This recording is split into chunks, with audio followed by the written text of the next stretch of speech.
ఏమే ఈ పనికి మాలిన పత్తాపారాలన్నీ పక్కకు పెట్టి పనికొచ్చే పని ఏమన్నా చేయొచ్చుగా.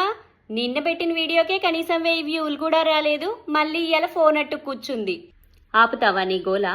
పెద్ద పెద్ద తెలివిగల డైరెక్టర్లే వాళ్ళు తీసే సినిమా ఓసారి హిట్ అవుతుంది, ఇంకోసారి ఫట్ అవుతుంది. అలా అని వాళ్ళు సినిమాలు తీయడం ఆపేస్తున్నారా ఏంటి? ఇది కూడా అంతే. నిన్న చేసిన వీడియో కంటెంట్ నచ్చుండకపోవచ్చు, ఈ రోజు వీడియో నచ్చొచ్చు కదా. గాల్లో మేళ్లు కట్టడం అంటే ఇదేనేమో, ఏకంగా డైరెక్టర్లతో పోల్ చేసుకుంటుంది. సరే, వాళ్ళందరినీ పక్కకు పెట్టేసాయి. నిన్నే ఎగ్జాంపుల్ తీసుకుందాం. నీకు పెళ్ళైన కొత్తలో ఏం చెప్పావు? అసలు వంటలే రావన్నావు. ఓ రోజు ఉప్పేస్తే ఇంకో రోజు అసలు వేసేదాన్నే కాదని చెప్పావు. అలా అని వంటలు చేయడం మానేసావా? లేదుగా. ప్రతిరోజు ఇంప్రూవ్మెంట్స్ చేసుకుంటూ ఈరోజు ఒక పెద్ద వంటలక్కలాగా తయారయ్యావు. సర్లే, పొద్దు పొద్దున్నే నీతో నాకెందుకులే గాని, నీకు నచ్చింది నువ్వు చేసుకో.